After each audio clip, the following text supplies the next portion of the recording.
తాకట్లో ఉన్న మీ బంగారాన్ని విడిపించి ఆ రోజు ఆన్లైన్ రేటుకి కొంటాం. Sharma gold company. నమస్కారం, సుమన్ టీవీకి స్వాగతం. ముందుగా సుమన్ టీవీ ప్రేక్షకులకు శ్రీ విశ్వావసునామ ఉగాది శుభాకాంక్షలు. ఈ విశ్వావసునామ సంవత్సరం ద్వాదశ రాశుల వారికి ఎలా ఉండబోతుంది, గ్రహాల సంచారం ఎలా ఉంది, ఏ గ్రహాలు ఏ స్థానంలో ఉన్నాయి, ఎటువంటి ఫలితాలను అందించనున్నాయి, ఈ విషయాలన్నీ తెలియజేసేందుకు మనతో పాటు ఉన్నారు ప్రముఖ జ్యోతిష్య శాస్త్ర నిపుణురాలు, దేవి ఉపాసకురాలు శ్రీమతి జయప్రద గారు. అమ్మ నమస్కారం. నమస్తే అమ్మ, శ్రీమాత్రే నమః. అమ్మ, ముందుగా మీకు శ్రీ విశ్వావసునామ ఉగాది శుభాకాంక్షలు.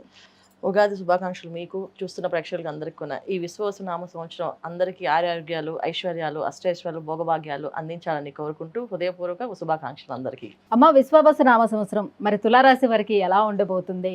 ఇప్పటి వరకు మనం చెప్పుకున్నటువంటి రాశుల్లో వృషభ రాశి చాలా హైలైట్గా కనిపించింది. ఇక మరి ఈ తులారాశి వారికి ఎలా ఉండబోతుంది? ఈ గ్రహాల సంచారం ఎలా ఉంది? సో ముందుగా మనకి తులారాశుల నక్షత్రాలు: చిత్తా నక్షత్రం 3-4 పాదాలు, తర్వాత స్వాతి నక్షత్రం 1, 2, 3, 4 పాదాలు, విశాఖ 1, 2, 3 పాదాలు. సో ఈ నక్షత్రాల్లో ఉన్న వాళ్ళకి తులారాశిలో ఉన్నందుకు చాలా అనుకూలంగానే ఉంది. వీళ్ళకి ఆదాయం 11, వ్యయం 5, రాజపూజ్యం 2, అవమానం 2 సమానంగా ఉంది. ఈ రాశి వారికి ఏంటంటే మెయిన్ అన్నిటికంటే గురువు భాగ్యస్థానంలో, మిథున రాశిలో అంటే భాగ్యస్థానంలో రజితమూర్తిగా మిశ్రమ ఫలితాలు ఇస్తున్నాడు. మంచి ఫలితాలుగా మిశ్రమ ఫలితాలే. శనేశ్వరుడు ఈ రాశి వాళ్ళకి షష్టమ స్థానం నుండి సువర్ణమూర్తిగా అద్భుతమైన ఫలితాలు ఇస్తున్నాడు. రాహుకి ఇద్దరు పంచమ ఏకాదశ స్థానంలో ఉంటూ లోహమూర్తులుగా అన్ని అనుకూలమైన అవకాశం, అంటే సామాన్య ఫలితాలు కానీ అనుకూలమైన ఫలితాలు వస్తున్నాయి వీళ్ళకి. అంటే సామాన్యంగా ఉన్నప్పటికీ కూడా వీళ్ళ అది అనుకూలంగా ఉంటుంది. ఇచ్చేది చిన్న విషయమైనా పెద్దగా ఫలితం వస్తుంది అనమాట. అలాంటి ఫలితాలు అనుకూలంగా ఉన్నాయి వీళ్ళకి. సో తులారాశి వాళ్ళకి అన్ని రంగాల వాళ్ళకి అన్ని రంగాల్లో అభివృద్ధి అనేది కనిపిస్తుంది ఈ సంవత్సరం. అన్ని రంగాల్లో ఉన్న వాళ్ళకి అభివృద్ధి అనేది ఉంది. ఆర్థికపరమైన అభివృద్ధి ఉంది, తర్వాత వీళ్ళ విద్యాపరంగా అభివృద్ధి ఉంది, వ్యాపారాల పరంగా అభివృద్ధి ఉంది. సో కొత్త కొత్త వ్యాపారాలు పెట్టడానికి, కొత్త కొత్త ప్లానింగ్స్, ఇలా కాదు ఇలా చేసుకుందాం కానీ, ప్రొఫెషనల్స్ రంగంలో ఉన్న వాళ్ళు ఇలా కాదు వేరే ప్రొఫెషన్స్కి వెళ్ళాం కానీ, ఇలా మార్పులు చేర్పులు జరిగి మంచి శుభ ఫలితాలు జరుగుతాయి. ఇప్పుడు ఏం జరిగినా మనం మంచిగా అనుకుంటాం కదా, అలాగ మంచి ఫలితాలు చాలామంది జరుగుతున్నాయి. కొంతమంది ప్రొఫెషనల్గా సెటిల్ అవ్వాలి అనుకున్న వాళ్ళు మారి ఇంకొక రంగంలోకి వెళ్ళే అవకాశం ఉంది ఈ సంవత్సరం. ఓకే. సో వాళ్ళు ఎందుకు ప్రొఫెషనల్ సక్సెస్ అవ్వలేదు అంటే, కాదు అక్కడ వాళ్ళకి ఇంకా ఏదో మంచి లాభాలు వచ్చే అవకాశం ఉంది కానీ మారే అవకాశం ఉంది. అలాంటి యోగాలు ఈ సంవత్సరం తులారాశి వాళ్ళకి. గురుశనులు బాగానే ఉన్నారు, మరి రాహుకేతుల పరిస్థితి ఏంటి? రాహుకేతులు కూడా మంచి స్థానంలోనే ఉన్నట్టు వీళ్ళకి. ఎందుకంటే సో ఎప్పుడైతే లాభస్థానంలో కేతు ఉన్నాడో, కాస్త ఏ విషయమైనా పిల్లల విషయంలో కానీ, ఏదైనా పనుల విషయంలో కానీ, విద్యార్థులు కానీ ముఖ్యంగా శ్రద్ధ పెడితే పనులు అయిపోతాయి. అంతకు మించి మిగతా అన్ని కూడా అనుకూలంగా ఉన్నట్టే. ఎందుకంటే ఇక్కడ అన్నిటికంటే రాహుకేతుల కంటే ఇక్కడ బలమైన వాళ్ళు ఎవరు ఉన్నారంటే శనేశ్వరుడు, గురువు. భాగ్యస్థానంలో గురువు, తర్వాత షష్టమ స్థానం అంటే మీనరాశిలో శనేశ్వరుడు, 6వ స్థానంలో శనేశ్వరుడు. ఎప్పుడైతే 6వ స్థానంలో ఏదైనా పాపగ్రహం ఉంటే ఖచ్చితంగా ఆ పని సాధిస్తారు వాళ్ళు అని అర్థం.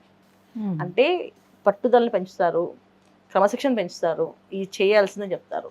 అందులో శనేశ్వరుడు కదా, కొంచెం ధర్మపాలన కూడా ఉంటుంది. ఇప్పుడు ఏదో రంగంలో మేము అలా సాధిస్తాం ఇలా సాధిస్తాం అనే కంటే, నువ్వు అది ఇన్ని రంగాలు కాదు, నీకు కరెక్ట్ అయిన రంగం ఇది అని ఇప్పుడు ఇందాక మీకు చెప్పాను. ప్రొఫెషనల్స్ మారుతారు అనేసి.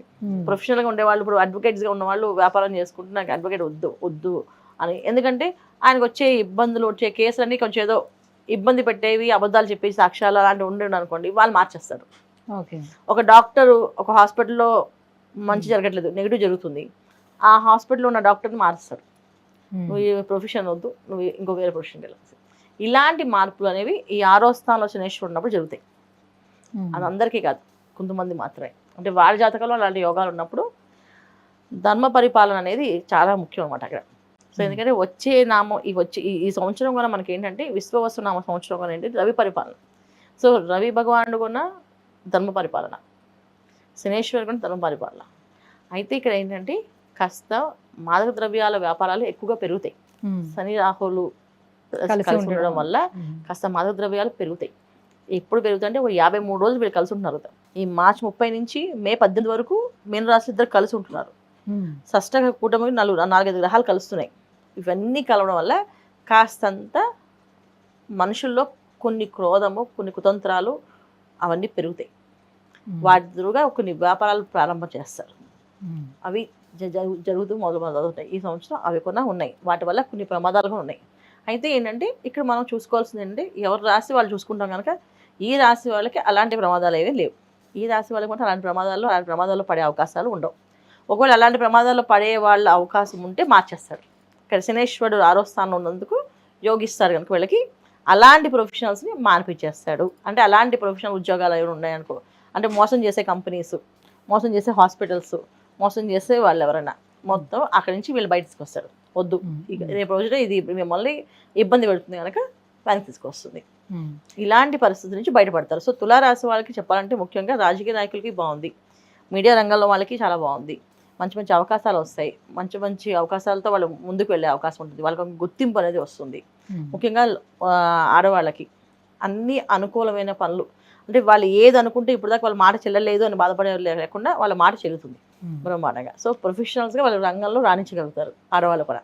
ఇంకా ఎటువంటి పరిహారాలను పాటించుకోవాల్సిన అవసరం ఏమైనా ఉందా? వీళ్ళకి కూడా ఏమైనా మంత్రోచ్చారణ చేయాల్సిన అవసరం ఉంటుందా? ఖచ్చితంగా చేసుకోవాలి. ఎందుకంటే మనం ఈ సంవత్సరం అంతా కూడా ఏదో ఒక నామాన్ని పట్టుకొని వెళ్తేనే చెప్పేది మీకు మాత ద్రవ్యాలు, ఈ కుళ్ళుకు తంత్రాలు, కాస్త కుట్రలు నడుస్తూ ఉంటాయని, వీటి నుంచి బయటపడాలి, జాగ్రత్తగా మన జోలికి రాకుండా ఉండాలంటే మనం ఏదో ఒక మంత్రాన్ని ఒక బంధనంలో చుట్టూ రౌండ్గా ఒక కవచంలో వేసుకోవాలి. ఆ కవచం వేస్తే అలాంటి బంధనంలో పడకుండా ఉంటాం మనం. సో ఈ కవచంలో వేసుకోవడానికి ఏంటంటే వీళ్ళు చేసుకోవాల్సిన మంత్రం అంటే శ్రీ లక్ష్మీ నరసింహాయ నమః.